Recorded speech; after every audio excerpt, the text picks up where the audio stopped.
Hey guys, thanks for tuning in. Thanks for watching this video. We have many more videos. All you need to do is subscribe to our channel. Hit the subscribe button, lower right corner, ring that bell. You'll get notified on all our new content. And of course, anytime we go live, do it now.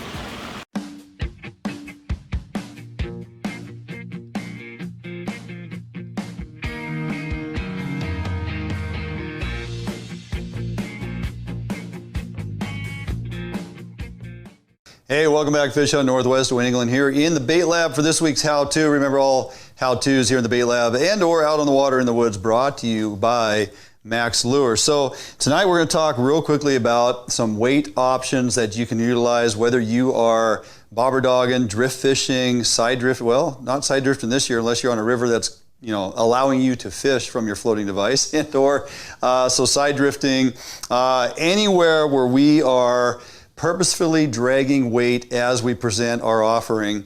There are some options you can choose from, and over the years there's been a lot of variations. Now, if we think back, the bobber-dog has become such a huge deal. For some of us, we've literally been doing it since 2005, believe it or not. We've been bobber-dogging various rivers for 15 years, and over that time, I've tried a number of different weights and options to try and get and maximize that snag-free drift, that natural drift that just barely ticks along a little slower than natural current speed, albeit still continuing to move though. We don't want a drift through a nice piece of water that is so stop and go.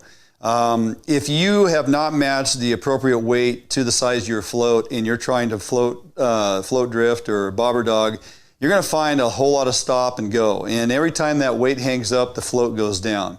And you got to pop the rod up, bring the float back up, get the weight off the bottom. It'll tap along, then it gets locked up into another rock or something, float goes down. It gets very frustrating. What we want is a weight that's just going to contact the bottom every so often, keeps that float moving along nice and steady, natural presentation. It's matching current speed, albeit just slightly slowing down, so fish have an opportunity to look at your offering and decide whether or not they're going to take it. So how do we do that? Well, this here, obviously, bobber-dogging float, bobber-dog setup. I got a stick lead hanging off with this swivel. Now you can use a regular barrel swivel with a snap or a dual lock, and or you can use a three-way swivel. There's no right or wrong in that regard. It's just personal preference. It's all about the weight you hang underneath that float. Now remember, this float's going to slide up, stop against this stopper bead that's up my top shot of monofilament. It's been attached to my braid. I usually set that about 6 to 8 feet, sometimes 10 feet, depending on the level of flow and the type of water we're fishing. But 8 foot is always a good starting point for your stopper bead in your bobber dog presentation. Now obviously for drift fishing, we don't need a bobber stop because we're not using a bobber. If you are side drifting, you don't have to worry about any of that. That being said, stick leads over the last, 10 years or so that we've been using them. And back then we were making them. Now that Bomac has come out with a line of stick leads a few years ago, it's pretty easy to find them at a local sporting goods store, especially if you're down around Sportco or Outdoor Emporium. I would suggest picking some up. Or you can get them online. You simply look up Little Doggies, Bomac's Little Doggies, and people are always looking, hey, I can't find stick leads online. How come I can't find stick leads? Well, you need to actually Google Bomac Little Doggies, and they're going to come right up for you, okay? And you can buy them online. Prior to the evolution of the stick lead, thanks to Bill Herzog, we were using a wide variety of things. I mean, we would take literally the parachute cord, and you would take your brass tube and your plunger, and you would stack that shot, that lead shot, in your tube, push it into your parachute cord, get your lighter out, melt your ends, and for years, we use the slinky, the evolution of the slinky. And you can still make them, you can still get them, they can be pre-manufactured, or you can make them yourself. But the slinky works well, but believe it or not, it does get hung up, okay? Dave's Tangle Free has hit the market here the last several years, does a pretty nice job. It is a coated weight with a swivel, a nice open barrel swivel on the top. thought process is there as this bounces down the river and it gets kind of caught up in something. The ability of that to swivel and find its way back out of the rocks works pretty well. These do okay, but I've had a couple of occasions where I've been out with buddies all day long, fishing rivers with boulders and ledges and things that are conducive to getting. And they fish the Dave's Tangle Free all day. I fish a stick lead. I don't lose a single weight the entire day. That's not to say I don't get the hooks off of my leader into something and bust a leader off, but literally on a couple occasions, head to head, and I'm not trying to, give Dave a disservice. I'm just saying, when it comes down to it, I'm putting my money on my stick lead, and I will fish this all day long because this has proven, much like these other options, is to get hung up, okay? Back before Dave's Tangle Free even, I would use these small dropper weights. And you could get them in 1/4 ounce or 1/2 ounce or go as big as you want. Why? Because they're a lead with a built-in swivel. Same theory. Dave did a nice job coming out with these because, again, they're coated, so they're a little more greasy, I guess, on rocks and whatnot, and they pull out of getting hung up. This used to work back in the day pretty good, but again, would still get hung up, okay? Some other options, the 1/16 size pencil lead, okay? We would take our pliers and cut a piece off of that, and we would punch lead, okay? I just simply take that, smash that down. I like to flatten it out first before I try to punch that hole in. Then I take the punches on my plier, and I'd pop a hole in that and create that nice little piece of lead. The thought process there, you hook that into your swivel, and when any of these, when it's pressed thin like that, I think you can probably see that, and you put that hole punch in there. With that swivel through there and that lead gets hung up, it simply just rips out of there and breaks away, so you get your offering back and just simply replace your lead. And that had worked for years as well. The evolution of the stick lead, pretty darn simple. Herzog introduced this to me years ago, and primarily for drift fishing out on the Olympic Peninsula in the bouldery conditions, rivers that have ledges and clay ledges and boulders and things that weight likes to get stuck into. Drift fishing a stick lead. This was an evolution out of the walleye fishermen. They would use long pieces of weight. There were even reports of guys fishing certain bodies of water using something that resembled a straightened out coat hanger. Because to get the proper amount of weight, it had to be quite a bit longer because, just not a lot of weight to it. So you take a long, skinny piece of lead, you hang it on your presentation. It's not going to do very well on its own. It's just soft lead. Over time, it's just going to get beat up and ball up, and pretty soon you got this bent up piece of lead that gets hung up like everything else. You give it a rigid skeletal frame, okay? A 35 thousandths spinner wire, stainless. Now you can get spinner wire 35 thousandths and other sizes, but for the 1/8 hollow core, the hole diameter inside the hollow core, the 35 thousandths spinner shaft works best. And you go with stainless because stainless has a bendability to it.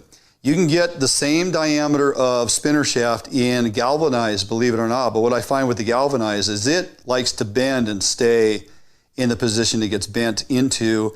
And having made some out of the galvanized wire, I would find that the thing would end up looking like an over-exaggerated banana, and you were constantly straightening out your weight. So go with the stainless. It's much more rigid and holds its form. And really, it's nothing more than taking your pliers. Now, you got to get the pliers that have the recess for cutting hollow lead. And you'll see that because it's a secondary cut in the tip that is made for cutting lead. And really what you're going to do is you measure this up, so that you don't go too far past, you don't want to go past the length of the spinner shaft. It's about 6 inches. You're going to take this and you're just going to put it in your plier. You're just going to wiggle that back and forth as you kind of squeeze on it, which allows the hole to remain open. If you crimp this down and close the hole on that, you're not going to be able to put that spinner shaft through there, okay? So we want to make sure the hole remains open. Now, we're just literally taking the spinner shaft and we're going to give this soft lead a rigid frame in there, okay? We're going to push it all the way down to the top so that at the end of it, your spinner wire should just barely stick out at the very bottom end so you know you have the proper length on here, okay? Now we're going to take our pliers and at the very top by the loop, we're going to clamp that down, squeeze it nice and tight so it bites onto there.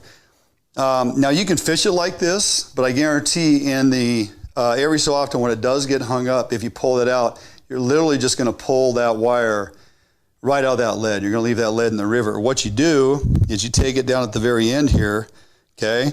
You're just going to roll that over. Just going to roll that over on itself and press it on down. Now remember, the wire came out to the very end, so basically I've just taken that wire, bent it back on itself, and that right there, my friends, is a stick lead. Very narrow in diameter, long in length. A 6-inch piece of stick lead like this weighs about 0.48, so just under a ½ ounce, okay? Now, this is to where you make this, you can cut this to any length you want. If you're fishing water that doesn't handle a 6-inch lead because it constantly gets hung up and you need to fish it lighter, you just cut it in half. The thing is, only one end of this has a loop on it, so you can really only use the one end with the loop. The rest of it's just a piece of lead with a stick in it. The nice thing Bomac did, in all the different sizes that they created on their little doggies, this is actually, it's hard to see, but this has a wire that loops all the way back around on itself, and both ends have a small grommet on them that you can hook to either side. Doesn't matter, okay? The other thing you can do, if all you do is buy 6-inch leads and you want to fish a smaller lead because it's dragging too much and you're going to cut that in half, all right, so now I've created 2 pieces that are 3 inches in length, and this is the proper size that I need to fish. I can still hang on to the other side because it has that other grommet on the other end, and thereby anywhere I cut that 6-inch piece, I have, you know, both sides that I can fish at any given time. So it's pretty inexpensive to buy a couple different sizes of the Bomac leads. You hardly lose them unless you got buddies casting in trees, which is usually the case. That's how you lose stick leads, okay? They don't come out of trees very well, especially when, Tommy, yep, when the braided line gets wrapped in the tree, you're gonna lose your stick lead. If you keep your stick leads in the water, chances are you're going to lose very few of them, and that's why I pretty much fish them anymore for everything. Whether I am Bobber-Doggin drift fishing, for sure, side drifting if I'm forced to, and any other type of presentation I'm doing where lead's contacting bottom. So hopefully that clears it up for you guys. You have some options out there. Again, if you want to go with Dave's Tangle Free, and I know a lot of you guys do, feel free. It does work. It absolutely works. My buddy Kyle Bushelman down there in Oregon, though, I converted him back to stick leads after 2 days on the water. So that sold it for me right there. Anyway, any questions about the stick leads, how to make them, where to get the Bomacs, go ahead and hit us up on Messenger or message us via email through the webpage. For the latest blog and how to actually build these on your own, step-by-step, an explanation of the evolution, go to our webpage, check it out, that blog as well as many others, and do a little shopping while you're there. We're going to jump out for a quick break. We come back, we'll be back in studio, me and Tommy, to close out the show right after this break here on Fish Hunt Northwest.